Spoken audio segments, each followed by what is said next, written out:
Hello, and thank you so much for joining me for this video today. If this is your first time here, I'm TJ. If it's not your first time here, welcome back. In today's video, I am going to be performing a little bit of collagen induction therapy, also known as microneedling. Now, you guys who have been with me since the beginning, or at least for the last year, know that I am a huge fan of microneedling. I love the collagen stimulation benefits, I love the elastin boosting benefits, I love the way that it can retexturize the skin and can be used as an alternative to mesotherapy for getting products such as sterile hyaluronic acid or other skin boosters into the deeper layers of the skin. Now, 99% of the time I am doing cosmetic microneedling, which basically means that I'm going roughly around about 1/2 millimeter into my skin. But sometimes I do a medical microneedling session, which is when I'm heading sort of like up to 2.5 millimeters into my skin. Now, generally I will do the medical microneedling just twice a year. The reason why I only do it twice a year is that I actually used to do it monthly when I first started out with my skincare journey. Before I started studying as an esthetician, it left my skin looking really waxy and made it really difficult to kind of move it properly. It just kind of looked unnatural. Not that I have a problem with that, because again, as a lot of you guys know, when I'm doing treatments, sometimes I like that unnatural look.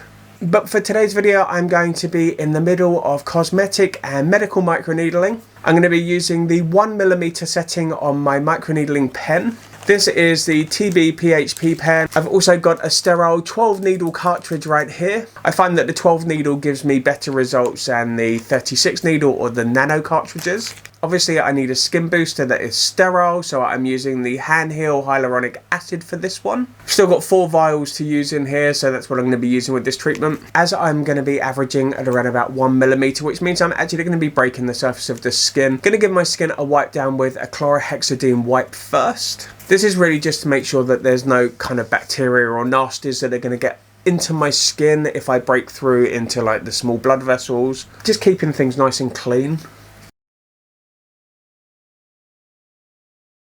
That smells so strong.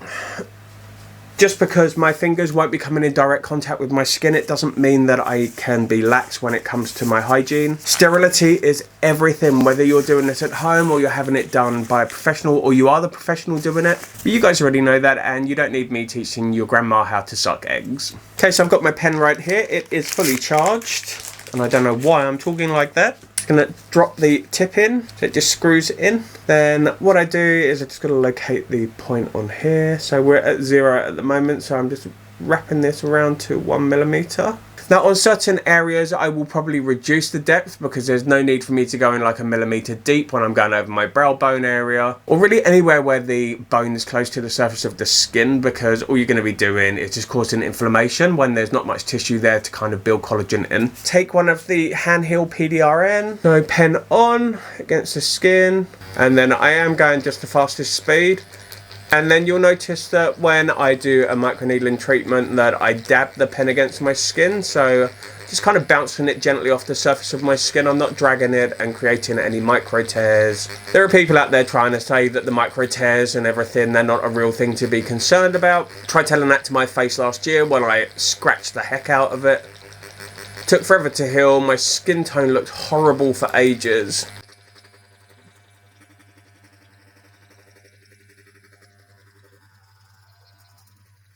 Going to make sure that I get all of my skin covered, like the entire surface needs to be done, so that I get really even collagen induction going on, like that the stimulation is nice and even across the skin.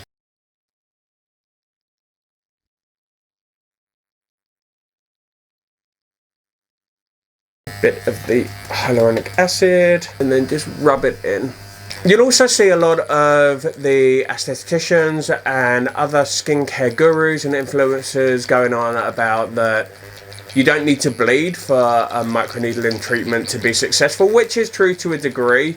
But if you're medical microneedling, then bleeding is part of the game, and you know, it's to be expected. So don't feel that you're doing something wrong or that your practitioner has done something wrong because you've got little specks of blood appearing on your skin. And if you take medication that thins your blood, such as paracetamol or aspirin or warfarin, you know, you're more likely to bleed anyway. So I'm just going to go gentle now around the eye area, just get my crow's feet, and under eyes so that there's no crepiness, because you know what I think about crepiness, especially around the eyes. So I can feel already that I don't need to be at 1mm now because I'm on the forehead, so I'm going to drop this down to 0.75. Again, my forehead's not too bad, like the plasma fibroblasting has really helped out, especially the cold fibroblasting. But as I'm looking for collagen induction, and also I'm going to be looking for a little bit of an improvement in tone and texture, I want it all to be nice and even.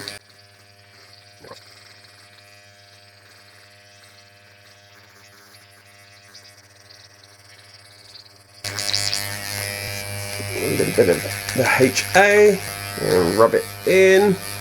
Right, up the thing back to 1mm.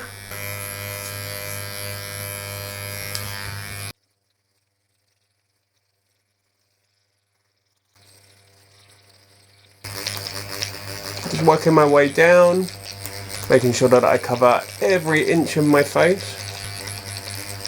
And then just working back up, just making sure that I've covered everything nice and evenly.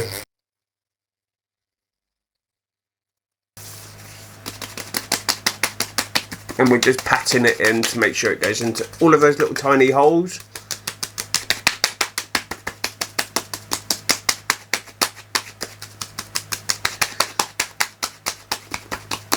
And that is pretty much it. It takes hardly any time at all. This is literally a 15-minute treatment. It gets that hyaluronic acid pushed deep into the skin. Now, I'm not going to lie, I do occasionally apply a little layer of my Retin A, which I only use twice a week because my skin is far too sensitive for it. But I will apply a little bit of the Retin A over the top occasionally if I want to experience a peel. Is it ideal? No, not really, but is it something I do? Yes. Now, when you are doing cosmetic microneedling, which is less than 0.5mm, you can use pretty much any type of serum on your skin. Obviously, if it's sterile, absolutely perfect. But as you're not going to be breaking through that blood barrier at 0.5mm or less, then all you're really doing is just creating small channels just for the product, just to penetrate that little bit deeper. But if you're medical microneedling, which is deeper than 0.5mm, then you definitely want to be using clean and sterile serums and skin boosters, things that aren't going to cause an allergic reaction, that aren't going to cause infections. You really need to make sure that it is sterile, that it is manufactured in a reputable place. And it's really important that you know where your products come from, because at the end of the day, we only have this one face. Well, most of us do. It's not worth the risk to save a few coins to go and introduce a really horrible, nasty staph infection, or to get septicemia or anything like that. So do your due diligence, get your skincare products from reputable places, make sure that they've not expired. And obviously, if you don't feel comfortable doing it yourself, come and see people like me who do it for a living. Anyway guys, that is pretty much it for this video. So if you've got any questions about microneedling or collagen induction therapy, or really about anything that I do, feel free to drop them in the comment section down below. I do try my hardest to answer as many questions as I can, but there are going to be times where I can't answer all of you. If you found the video useful, or you just enjoyed it, I always appreciate if you give it a like, and if you haven't done so already, be sure to hit that subscribe button and turn notifications on so you're first to know whenever I upload a new video. Thank you so much for joining me for this video today. It's been super cool seeing you. Have an amazing day ahead of you. Enjoy the rest of your week, and I really look forward to seeing you in my next video. So till then, TJ over and out.